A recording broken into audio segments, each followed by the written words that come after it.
Kasi mamaya bibigyan mo yung katabi mo. No, wala ka mang pang exchange gift. Ito po required. Kasi po, giving po tayo ngayon. No, kung wala kang pang exchange gift, kuha ka ng sobre. Bigay mo sa katabi mo. Ushers. Sino mag-agree doon? Parang wala masyado Amen? Kaya po, ang tema ko po ngayong umagang ito, Love of God is the essence of true Christmas. Sabi niyo nga po sa inyong katabi, Love of God is the essence of true Christmas. Ito po yung diwa ng Kapaskuhan, yung pag-ibig ng Panginoon. Bago po ako pumunta sa lesson, tayong lahat ay manalangin. Sige po, tayong lahat ay pumikit.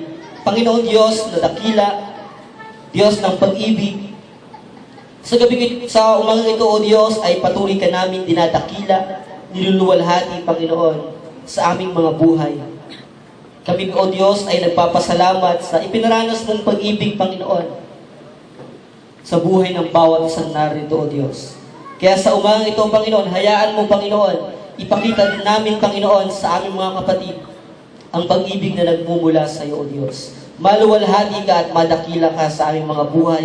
Ito po ang aming samot dalangin sa pangalan ni Jesus. Amen. Sige po, palakpakan natin ang Panginoon. Amen. Sa pagpapatuloy po ng ating kalaguang espiritual sa Panginoon, mahalaga na maintindihan po natin, may tatlong bagay po dapat makita sa iyo, kapatid, para masabing lumalago ka sa Panginoon. Number 1 po ay yung inward focus. Pag sinabing inward focus po, ito yung internal. May nangyayari sa kalooban mo, kapatid. Dito lumalago yung pananampalataya mo sa Panginoon. Yung tamang relasyon mo sa Diyos. Personally, may nangyayari sa iyo, kapatid. Sino nakakaranas doon? Amen. At dahil doon, ikaw yung taong kahit may pagsubok sa buhay, ikaw yung taong mapagpasalamatin pa rin sa Panginoon. Bakit? Kasi lumalago ka Lumalago yung pananampalataya mo. Hindi yung kapag may pagsubok, magrereklamo tayo. Mo ba? Nakapalo pa rin po sa inward focus ay yung tinatawag na striving for excellence as individual goal. Mayroon kang sariling goal sa buhay pananampalataya mo. Ang tanong, anong goal mo ngayon, kapatid? Anong goal mo para mag-glorify mo ang Panginoon personally sa buhay mo? Wag lang po tayo makiki-goal dun sa katabi natin. Uy, sama ako dyan, yung pala yung goal mo. Dapat personally, mayroon kang goal sa sarili mo bilang isang Kristiyano. Yun po yung tinatawag na inward focus. Pangalawa po, tinatawag na upward focus. Pag sinabing upward focus, toward a higher or better condition or position. Ito yung nagkakaroon ka ng godliness person. Lumalakad ka ayon sa panuntunan ng Panginoon.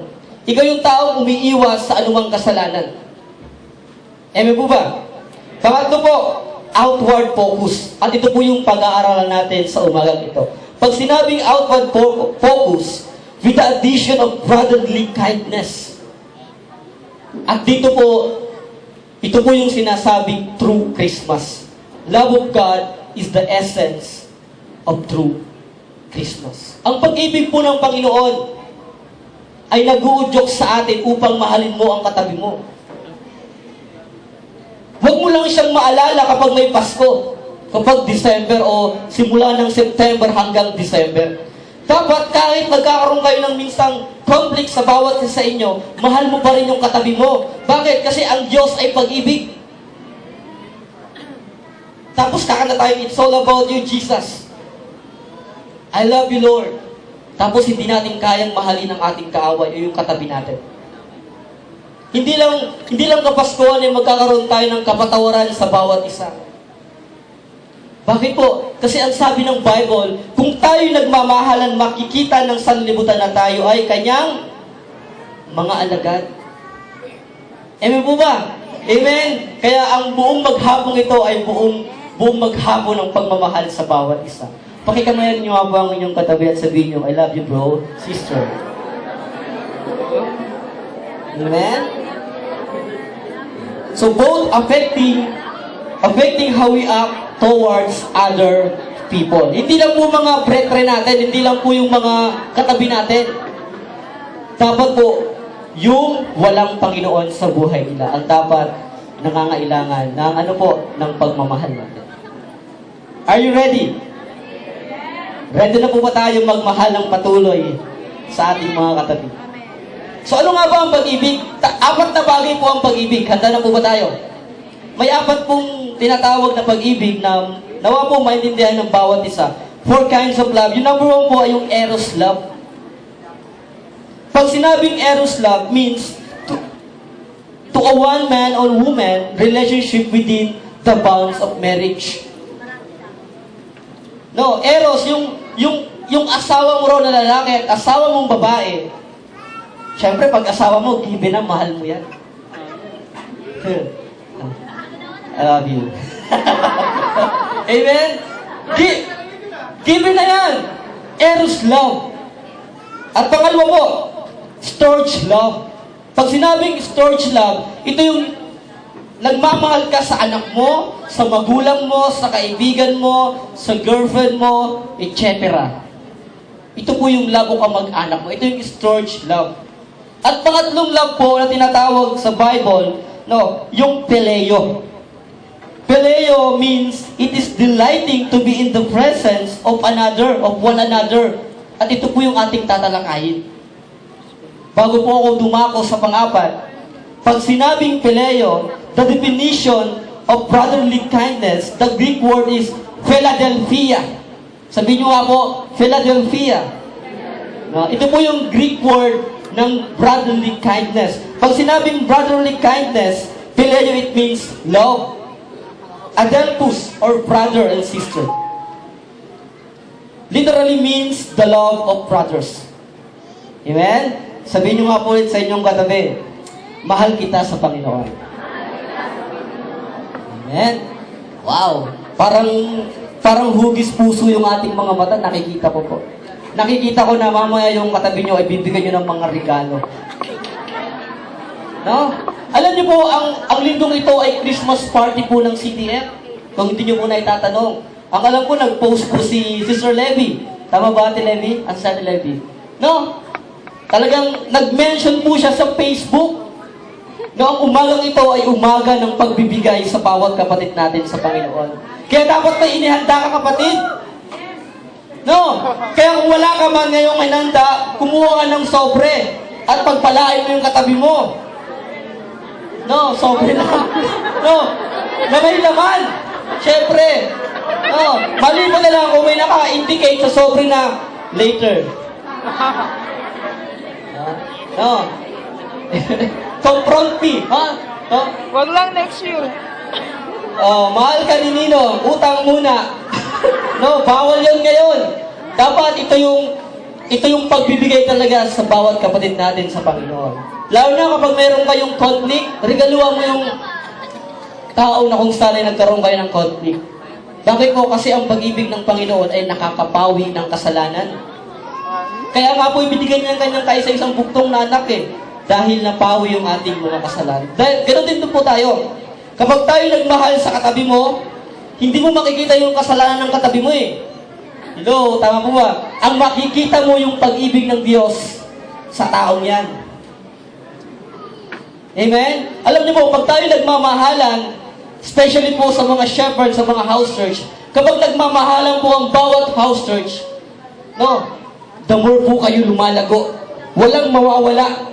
Bakit? Kasi naibibigay mo yung totoong pag-ibig sa taong yan. Hello?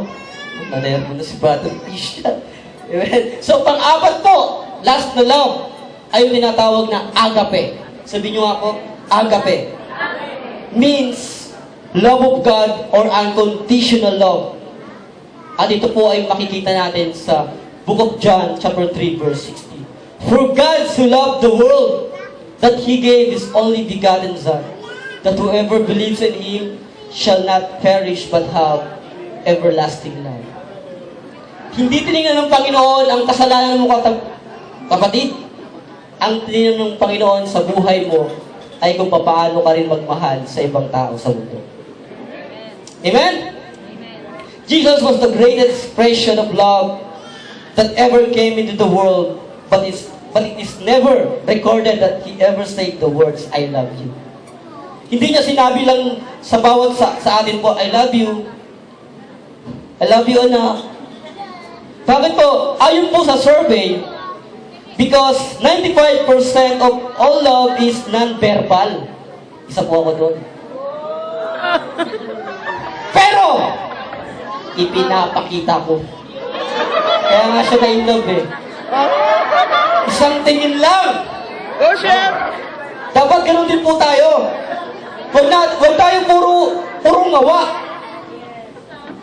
Take care, God bless. Ano kaya yun? Musta na?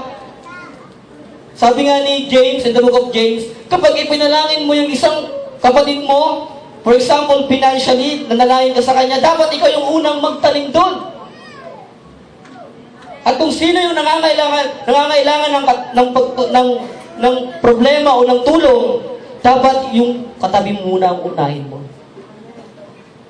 Ewan po ba? Kaya wag lang po tayo, I love you ng I love you. No? Wow. Tintino, 95% no? No? Isa po pala ako doon sa 95% na yun. Jesus did not love with just word, but in the truth. 1 John chapter 3 verse 18. By the way po, ang ating teksto po, wala pa po ako sa pinaka-teksto natin. 1 John chapter 3 verse 11 to 18. Paki-flash, Brother Gab. Kung may mga Biblia po tayo, pakibuka sa 1 John chapter 3 verse 11 hanggang 18. Sa mga nagno-note po, ang ating tema po ay Love of God is the essence of true Christmas. Ganito ang pagkakabasa sa Tagalog.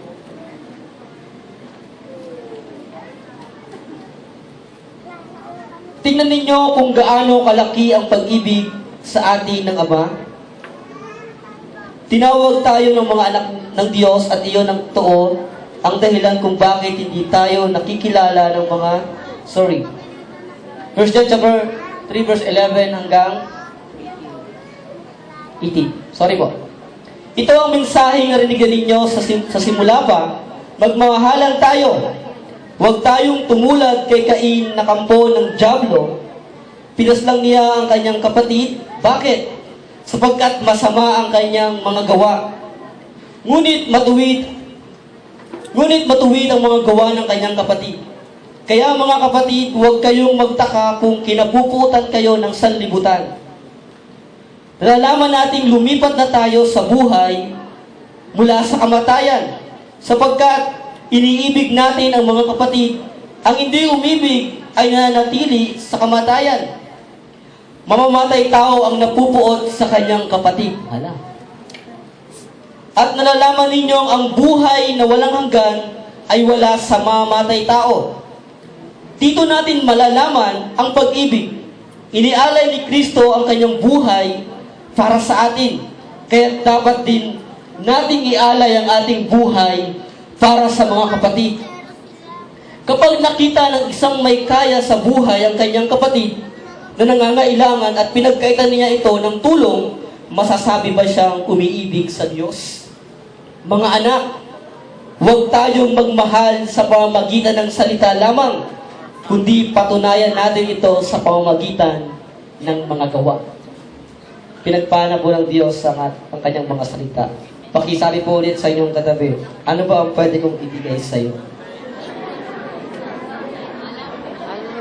Ano ba ang size mo? Ano ba ang klaseng makeup mayroon ka ngayon? No. Amen? Para talagang pinupush yun. Talagang pinupush ko po kayo na magbigay.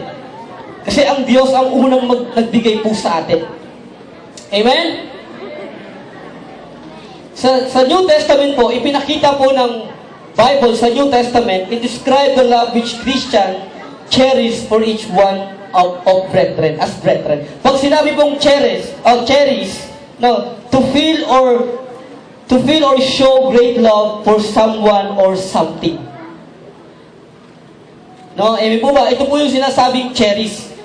No, to feel. No, to feel or show. Talagang ipinapakita mo. Amen? Ipinapakita mo. Pag sinabing ipinapakita, mayroon kang ginagawa. With action. Amen? Sabi ko nga kanina, hindi lang purong ngawa. Dapat mayroon kang ipinapakita. May something. No?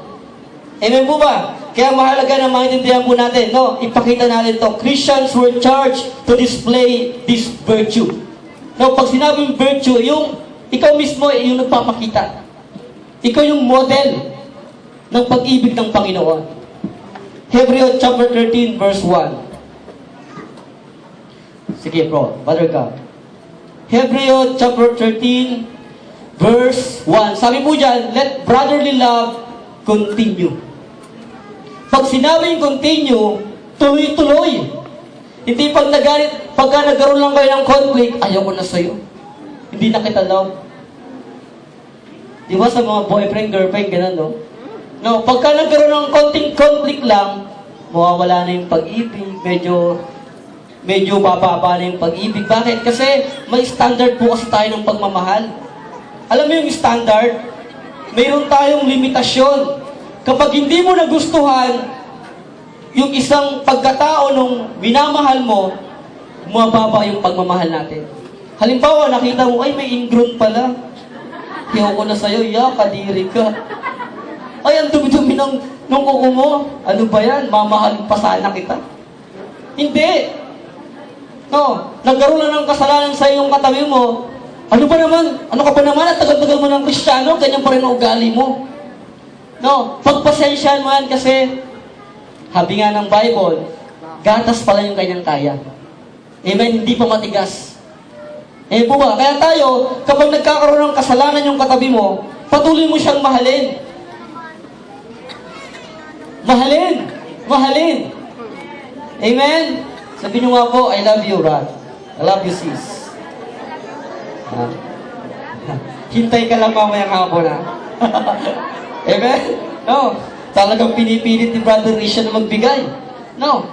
They were to increase it more and more. Walang limitasyon tayo. No, kahit alas 12 pa yan nag-text sa'yo, brother, sister, kailangan ko ng kausap.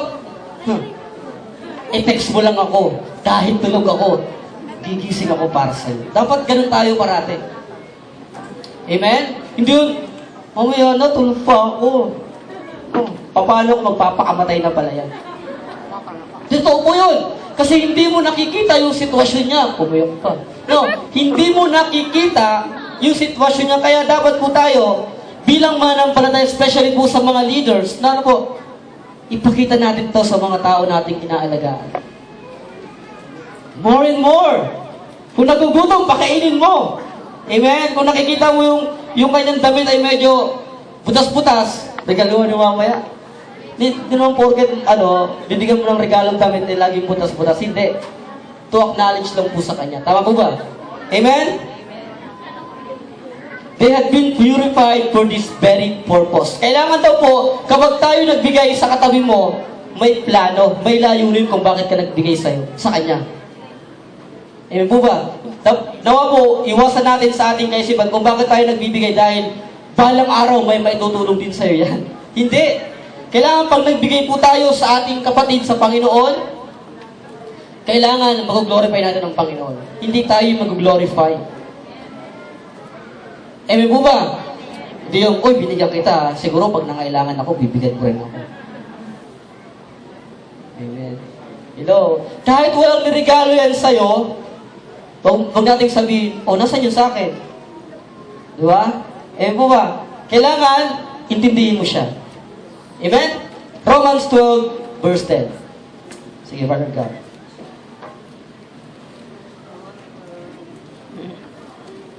Romans 12, verse 10. Ang sabi po dyan, show family affection to one another with brotherly love. Ano yan? Out to one another in showing honor. No? Ipakita raw natin. No? Ipakita natin sa ating mga katabi. Sa Tagalog po, sabi po sa Romans sa Tagalog, mas maganda po ito sa Tagalog. Romans 12, verse 10. Sabi po dito sa Tagalog, magmahalan kayo bilang magkakapatid at pahalagahan ninyo ang iba ng higit sa pagpapahalaga nila sa inyo. Huwag natin ipakita natin sa ating katabi na mas mahalaga ka sa katabi mo. Amen po ba? Amen? Hello? At huwag din natin pong laging ipakita sa ating katabi na yun lang yung minamahal mo yung lagi mong kasama. Kasama mo na nga sa bahay, katabi mo pa rin. No. Totoo po yun. Nandun ka lang sa sa eros love, pag ganun ka. Kung sino yung kasama mo na nagmamahal sa'yo, no, yun lang yung mahal mo. Kailangan pantay-pantayan. Given na po kasi kapag sinabing eros love, mahal mo na yung kasawa mo. Storage love, mahal mo na yung kapatid mo, mahal mo na yung magulang mo. Given na po yun. Kasi bakit po, magkakasama na kayo sa bahay eh. Dapat ito po yung pakita natin. Eh po ba? Lalo na kapag may bisita po sa house church natin. I-appreciate mo yan. No. Kung kinakailangan, bigyan nyo ng masigabong palakpakan. Bigyan ng jacket yan! Totoo po yun. Kung ang showtime nagbibigay ng jacket, much better po tayo dapat. Huwag natin tipirin yung katabi mo. Hello? Eh po ba? Ay, okay na sa kanya yan. Siguro naman maintindihan niya ako. Hindi.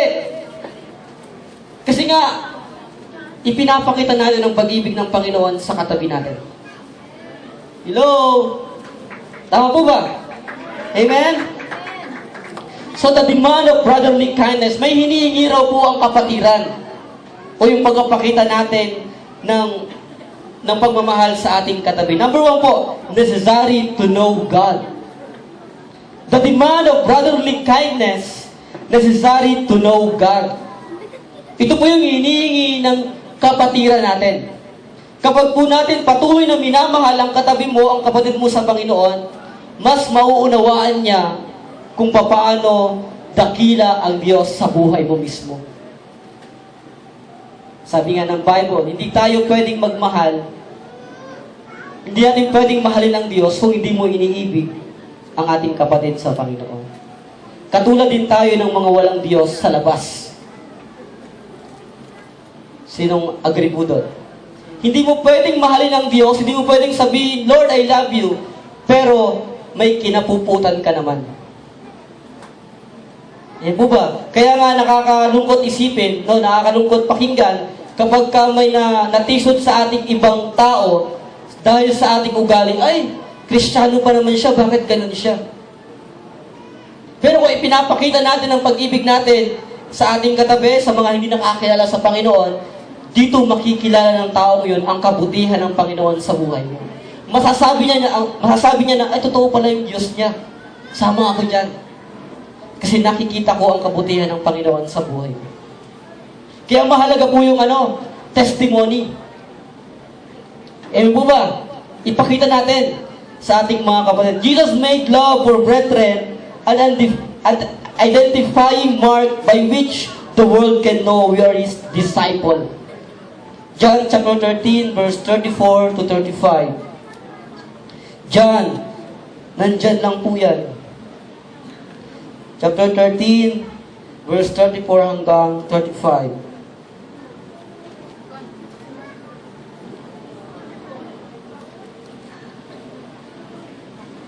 Isang bagong utos ang ibinibigay ko sa inyo ngayon. Magmahalan kayo kung paano ko kayong minahal, gayon din naman magmahalan kayo. Kung kayo'y may pagmamahal sa isa't isa, makikilala ng lahat na kayo'y mga alagad ko. Tingnan niyo po sa Book of Acts, bakit po house church tayo?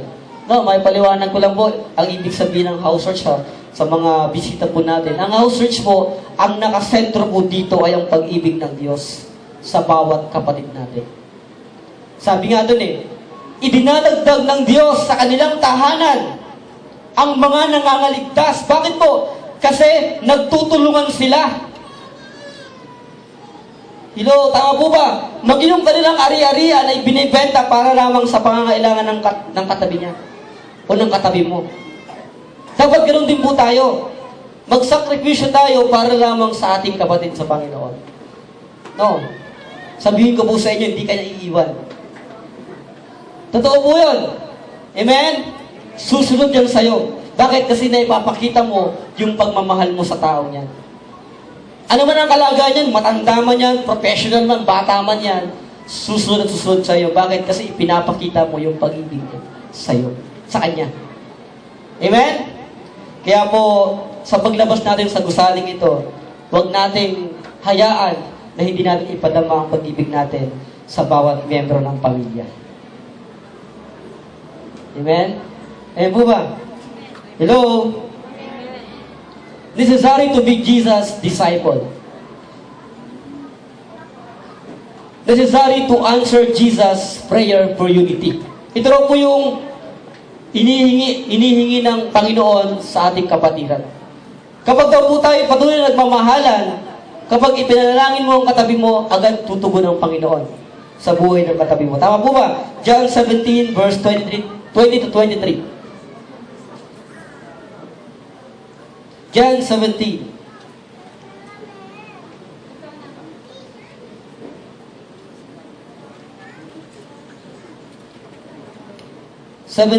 Verse 20 hanggang 23. Hindi lamang sila ang idinadalangin ko, kundi pati ang mga nananalig sa akin. Dahil sa kanilang pahayag, Ama, maging isa nawa silang lahat, kung paanong ikaw ay nasa akin at ako'y nasa iyo, diyon din naman maging isa nawa sila sa atin upang ang sanlibutan ay maniwala na ikaw ang nagsugo sa akin. Ibinigay ko na sa kanila ang kalwalhatian ang ibinibigay mo sa akin upang sila'y ganap na maging isa tulad mo at ako na iisa. Ako'y nasa kanila at ikaw ay nasa akin upang lubusan silang maging isa. Dahil dito, malalaman ng sanlibutan na isinugo mo ako at sila'y minamahal mo, katulad ng pagmamahal mo sa akin. Sino po dito ang nagsasalita? Si Jesus. Amen po ba? Ang sabi doon, magmahalan tayo. Kung paano isinugo ng kanyang ama ang kanyang anak, ganoon din po dapat tayo. Kung paano ipinakita ng Panginoon sa kanyang mga alagad ng kanyang pag-ibig, dapat ganoon din po tayo. Bakit po? Kasi iisa tayo. Amen po ba? Hello? Amen? Kaya nga sabi ng kanta, lagi ko po sinasabi to sa house church, pag-ibig lang ang susi ng lahat. Amen? Pag-ibig lang ang susi ng lahat. Tatlo yun, pananampalataya, pag-asa, ngunit ang pinakadakila ay ang pag-ibig. Amen? Kahit anong sama ng taong yan, kung nakikita mo sa kanya ang pag-ibig ng Panginoon, mapapawi ang kasalanan na yan. Bakit? Kasi may pag-ibig ka. Hindi niyo po na itatanong, kami din po ay broken family. Alam po yun ang tiyahin ko sa Marikina. Pero na-born again po ako, sabi nga ni Pastor Abet, una niyang kinamuhian ay ang kanyang ama. Hello? Tama po ba? Ako rin po, hindi ko rin po itinatago sa bawat sa inyo na galit din po ako dati sa aking tatay. Pero nung na-born again po ang kanyang lingkod, napawi po yun. At kapag pumupunta po ako sa Marikina, parang na lang kami magbarkada. Yun nga lang, na-hold out. No, konti lang naman. No. Amen? Totoo po yun. Kasi bakit? Pag na-born again ka kapatid, ang unang mong, ang unang makikita sa'yo, ay ang pag-ibig dapat ng Panginoon. Hindi ka, may ilang nakamayan niyan kahit may galis siya sa kamay. Uy, may keto, may alcohol. Hindi. Amen? Hindi ka mag-aalinlangan. Bakit? Kasi mahal mo yan eh.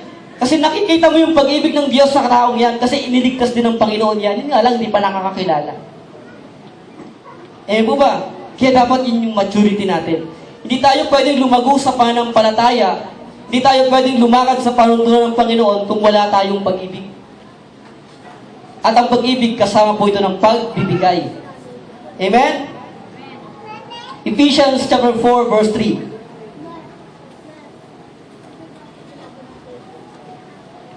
Epeso sa Tagalog.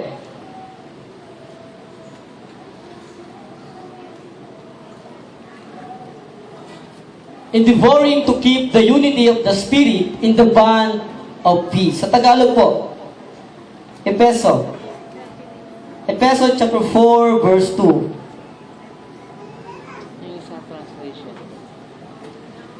Kayo'y maging mapagpakumbaba, mahinahon, at matyaga. Magparaya kayo dahil sa inyong pagmamahal sa isa't isa.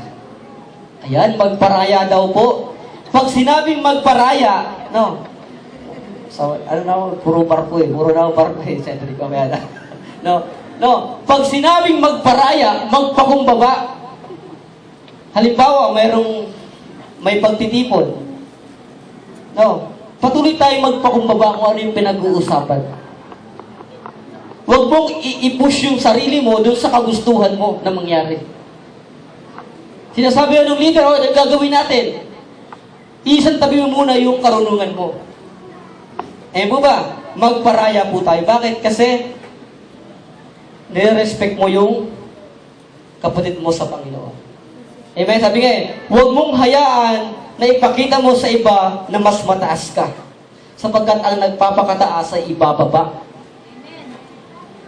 At ang nagpapakababa ay itataas ng Panginoon. Amen? The development of brotherly kindness requires, ito po, 1 Peter chapter 1 verse 22 to 23.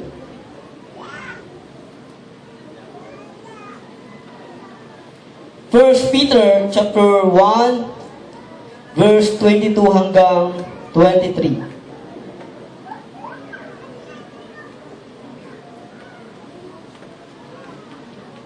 First Peter chapter 1 verse 22. Chapter 1 verse 22. Sabi po dito, ngayon, nalinis na ninyo ang inyong mga sarili sa pamamagitan ng inyong pagsunod sa katotohanan at naghari na sa inyo ang tapat na pagmamahal sa mga kapatid. Kaya maalab at taus-puso kayong magmahalan. Pag sinabi pong taus-puso, naka-implicate po dito yung purity of soul. Kapag mahal mo yung kapatid mo sa Panginoon, wala kang iniisip na kalaswaan. Hello? Hindi yung, pinansin niya ako, may gusto siguro siya sa akin. Uy, tinext niya ako! Nakaka-bless naman ka kapatid. Siguro may gusto sa akin to. Mas magte-text tayo kung ano-ano. Yan.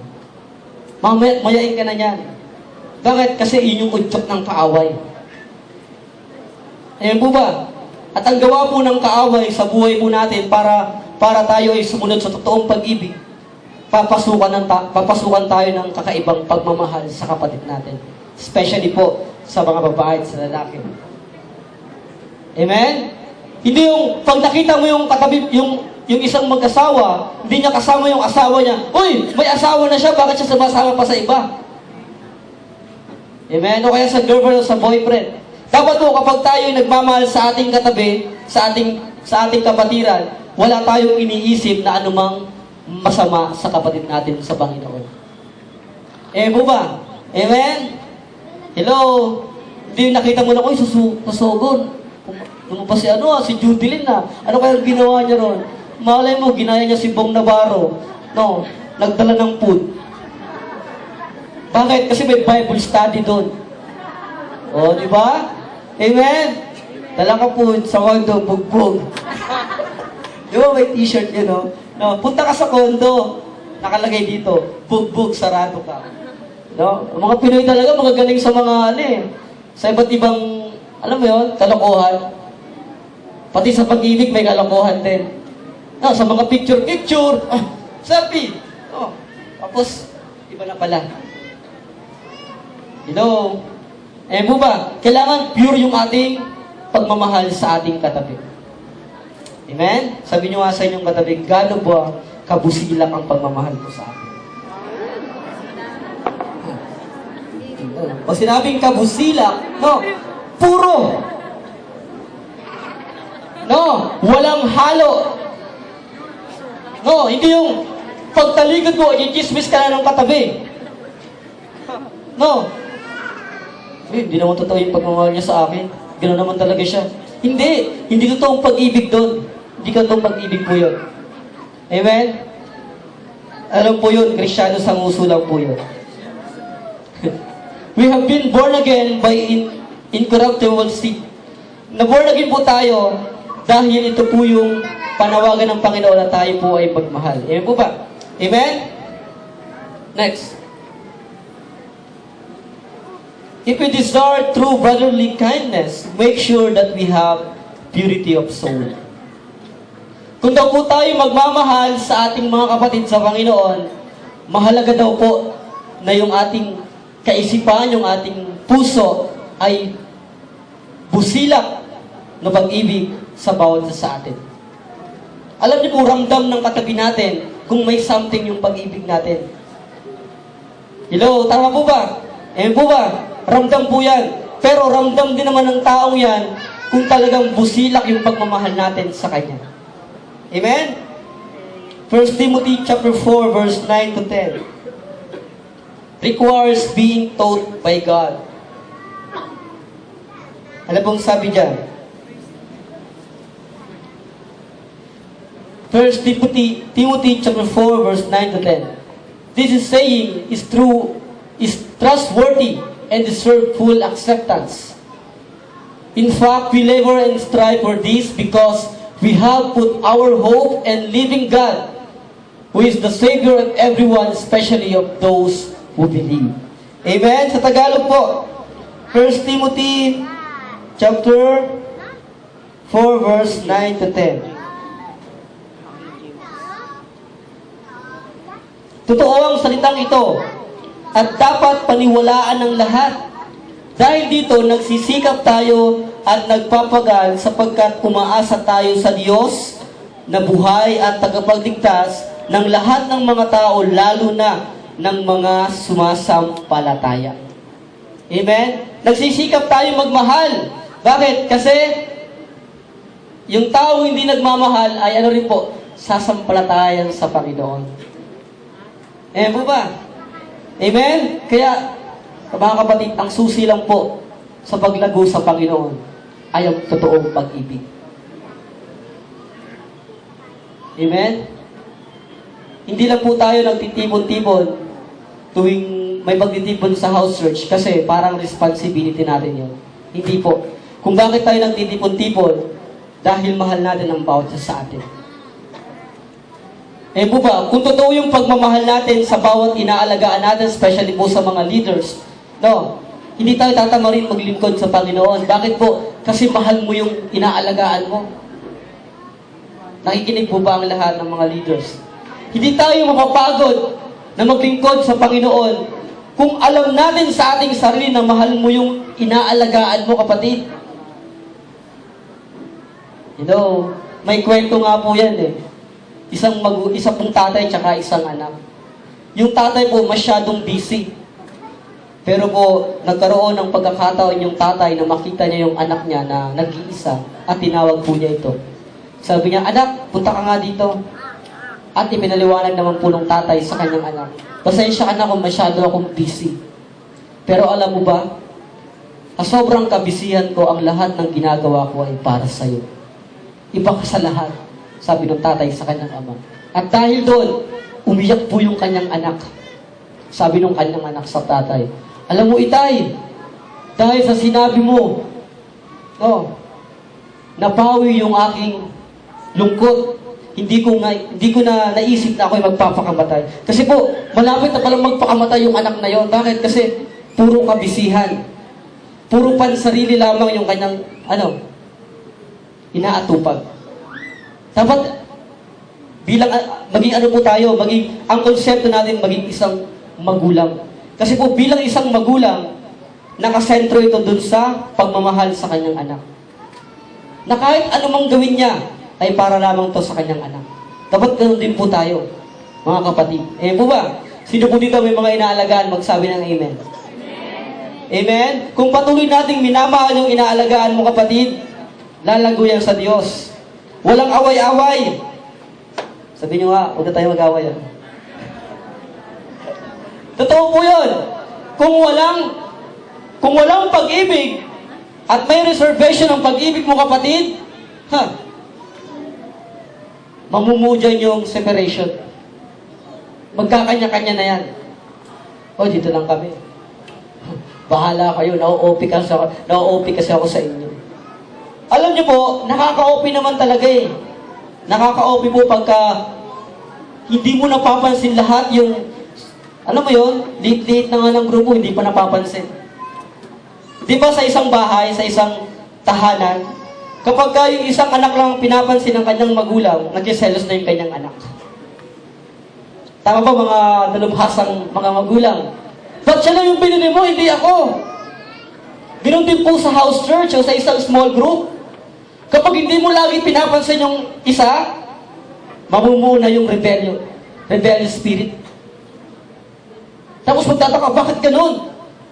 Sipag-sipag ko namang leader, sipag-sipag ko namang tatay sa aking mga inalaga, bakit ganun? Bakit rebelde siya? Bakit di siya sumusunod? Bakit? Kasi hindi natin na ipapakita yung talagang pure love. Parang ano yun, teleserye. Pure love. Amen? Kapag nakita ng katabi mo, kapatid, ang totoong pag-ibig, yung busilak, susunod yan sa'yo. Hello, sino mga leaders? Magsabi ng amen. Amen? Kaya po, pag-ibig lang po, ang pinaka susi sa lahat ng kasalanan o ng separation spirit. Amen? Pray for one another, and there will be brotherly kindness. Ulitin ko po, pray for one another, and there will be brotherly kindness. Kapag lagi mong ipinapanalangin ang katabi mo, kapatid, lalo mo siyang mamahalin. Pero kung kinamumihan mo yung katabi mo at hindi mo pinagpipariat ang prayer mo, Lord, sana matisod siya. Hindi po, dapat ipinagpipray natin siya positive. Kasi ikaw mismo yung may encourage na mahalin mo siya. Kapag ikinichismis natin yung ginawa niyang kasalanan sa'yo, sa ibang tao, lalong mawawala po yung kapatid. Hello? Eh po, paano mo masasabing mahal mo yan, pero hindi mo naman kayang ipanalangin sa Panginoon, hindi mo naman inadalangin sa Diyos. Tuloy na disgrasya. Amen? Kaya tayo dapat ganon. Magpanalanginan tayo. Sabi nyo nga sa inyong katabi, pwede ba kitang maging prayer partner? Uy, totoo po yun. Mahalaga po yun. Malay mo, may aksidente, naligtas ka. Kasi, Kristiyano ka sa bus. So, lahat naligtas dahil lang sa'yo. Eh po ba? Kaya lagi dapat sa biyahe na nalangin tayo. Amen? Kahit traffic, manalangin tayo, Lord. Alisin mo yung stress ko sa traffic. Amen? Hello, tama po ba? Ulitin ko po, pray for one another and there will be brotherly kindness. Makikita natin to sa James chapter 5, verse 16. Anong sabi niya, Brother God? James chapter 5, verse 16. Confess your faults one to one another and pray for one another that you may be healed.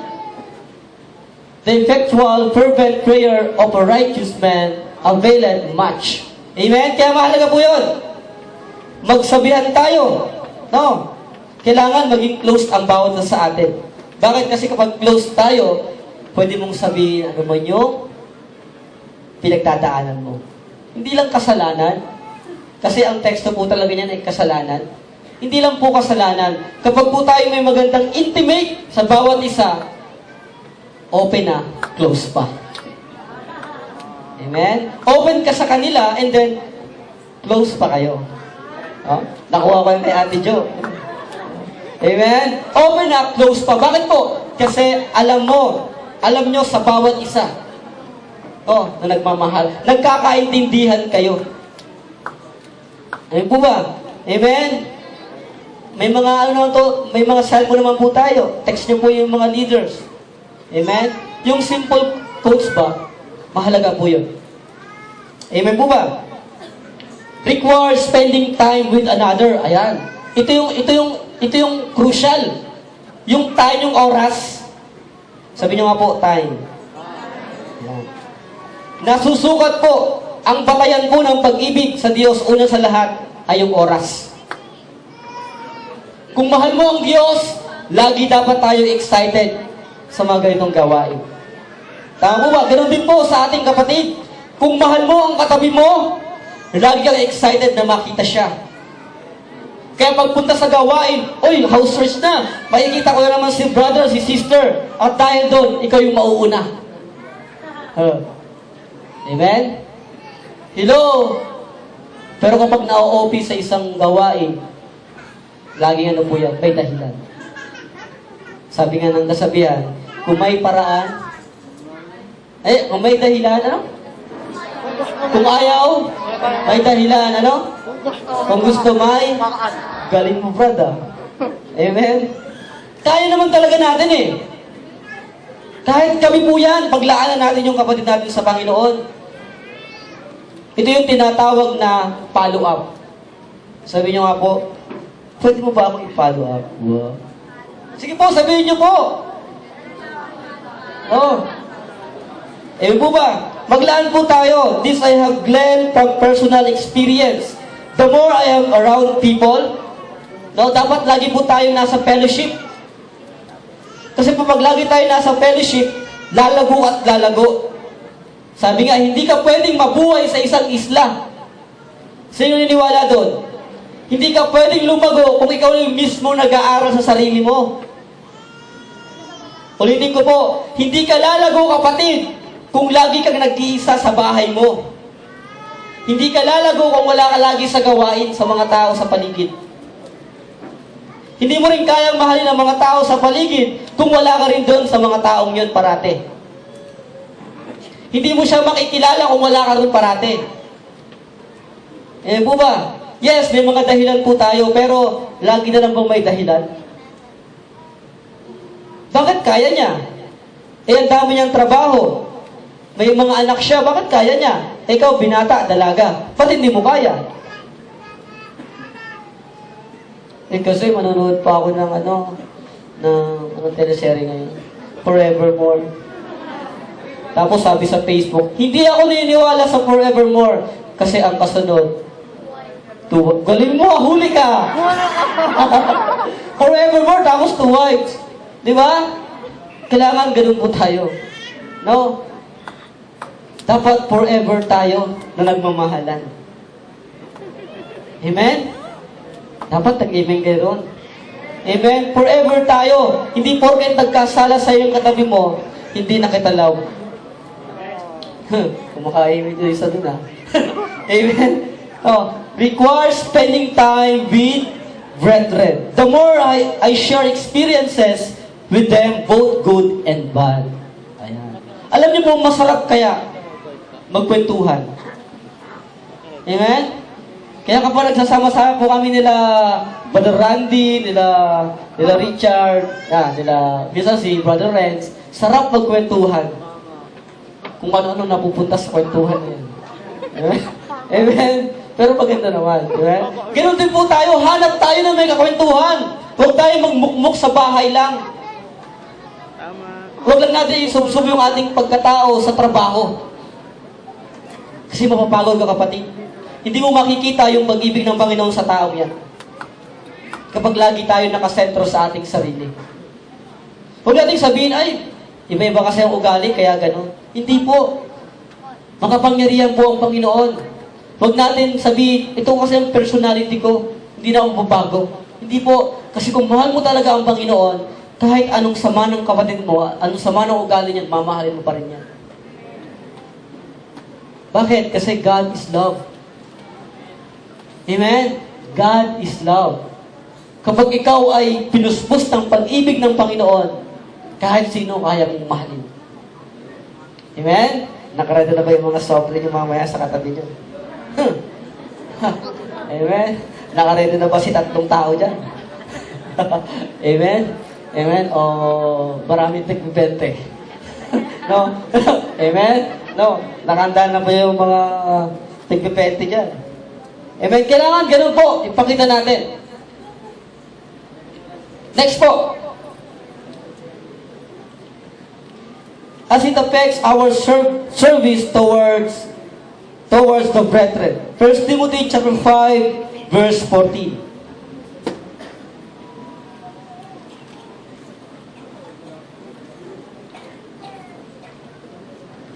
First Timothy chapter 5, verse 14. Sabi po dyan, I will therefore that ye younger women marry their children, guide the house, give 1 Timothy, bro. 1 Thessalonica chapter 5, verse 14.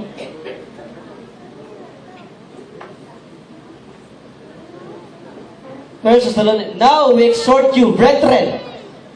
Ano nasalita po dyan si Pablo? Warn them that are unruly, comfort, to feeble-minded, support the weak, be patient toward all men. Kailangan daw po meron tayong pasensya sa bawat isa. Yan, sabi niyo nga po sa inyong katabi, pasensya ka minsan kung ganito ugali ito. Sabi nga ni Romel Guevara, no, alam niyo po yung kantang Salamat sa iyo. Sabi po niya, minsan ang Kristiyano nagbabangayan. Hello, sininiwala doon. Na ang Kristiyano raw po, minsan nagbabangayan. Pero sabi ni Romel Guevara doon, kahit tayo minsan nagbabangayan, nagkakaintindihan pa rin tayo dapat. Amen? Dapat wala tayong itinatanim na ano po, sama ng loob. At dahil dito, yung katabi mo, ay pagsiservisyohan mo yan. Amen? Amen po ba? To warn the unruly, to comfort the faint-hearted, to uphold the weak, to be patient with all. Brotherly kindness will prove us to pursue the right things. Romans chapter 14, verse 19.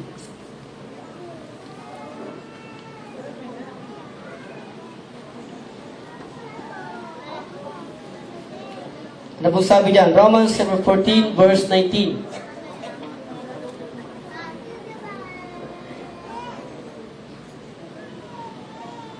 So then, we must pursue what promotes peace and what builds up one another. Kailangan mo rin i-build yung bawat sa atin. Sige nga po, magbigay kayo ng magandang encouragement sa bawat sa atin. Yung totoo yung talaga namang bukal sa puso. Sige po. Huwag naman yung ang gwapo-gwapo mo, ang ganda-ganda. Given na yun eh. Lahat tayo gwapo, lahat tayo maganda. No, sabi nga ni Israel, lume-level up na. No. No. Amen? Bakit po? Kasi sabi nga ng kanta, paganda ng paganda. Amen? Amen mo ba? Amen? Yung po'y nagagawa ng totoong pag-ibig sa buhay ng bawat sa atin. Amen? So ulitin ko po. Matapos na po ang inyong lingkod. Mula sa umpisa po, mahalaga na maintindihan natin, maipakita natin sa bawat isa yung tinatawag na Peleo. Brotherly kindness. And then, we need to display our life, each and every one of us. Kailangan natin ipakita, hindi lang basta yung I love you, say I love you. No. Eh po ba, kahit agawa ng kasalanan, ipakita pa rin natin na mahal natin siya. Pangatlo po, ano yung pangatlo? Kung sino nakakaintindi. Yung demand brotherly kindness. May hinihingi po ang Panginoon sa bawat sa atin. Amen? Eh po ba, as we conclude, 1 Thessalonica chapter 3, verse 12 to 13. 1 Thessalonica chapter 3, verse 12 to 13.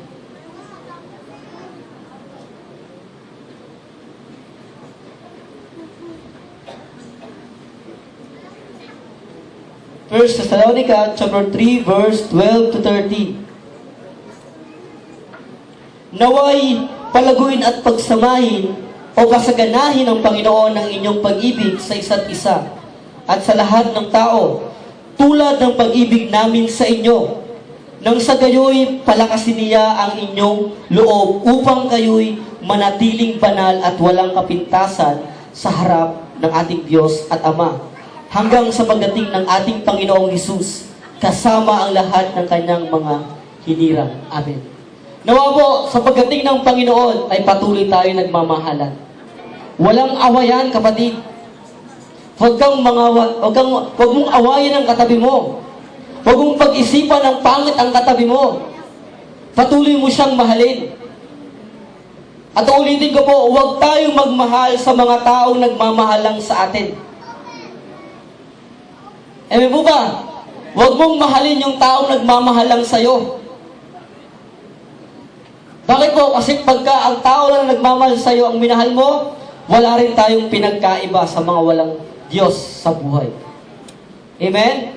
Amen po ba? Tayo pong lahat ay tumayo. Sa umagang ito po, inaanyahan ko po ang bawat isa, yung mga hindi magkakatabi. No? Hanap po tayo ng mga hindi natin ka-close. No? And then, sa isang grupo po, kahit po 4 o 5. And then, ipadama natin sa bawat isa po yung pag-ibig natin. Huwag yung mga ka-house church kasi lagi na tayo magkakasama. Alam na natin na tayo nagmamahalan. Yung iba naman po, no? Yung ibang mga house church, tamang-tama po, magat hapon po yung mga grupo dito. And then, umawit po tayo sa Panginoon. Sige po, patuloy po tayong bumilog at patuloy natin ipadama ang pag-ibig po natin sa bawat isa. Amen. So, inaanyahan ko po ang praise team na tayo po ay umawit sa Panginoon.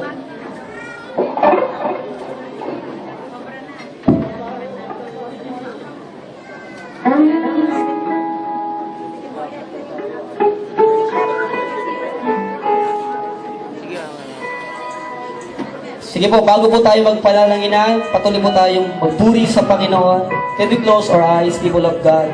At patuloy po natin isipin ang pag-ibig ng Panginoon. Kung paano po natin minamahal ang Diyos, ibigay din po natin ang ating buhay sa ating mga kahawang kamay. Yes, Lord. Hallelujah, Jesus. Yes, O God. Patuloy po natin alalahanin ang kabutihan ng Diyos sa ating mga buhay. Isipin po natin kung paano tayo minahal ng Panginoon.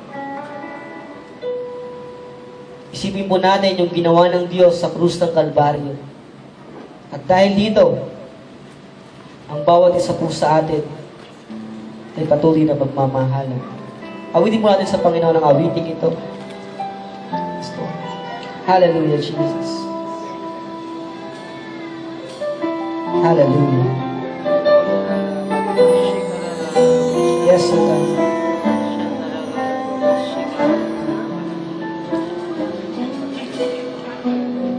Yes, Lord.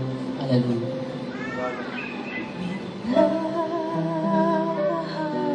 Yes, Lord. Hallelujah.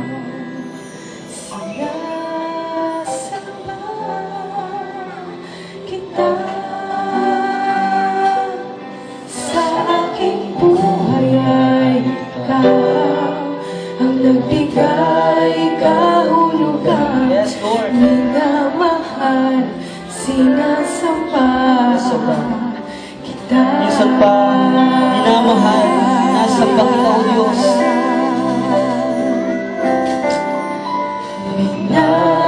Minamahal, Hallelujah. kita. Nakikita mo, O Diyos, ang bawat isa, Panginoon. Sinasamba kita. Sa aking buhay ay Ikaw ang nagbigay kahulugan, minamahal. minamahal, sinasamba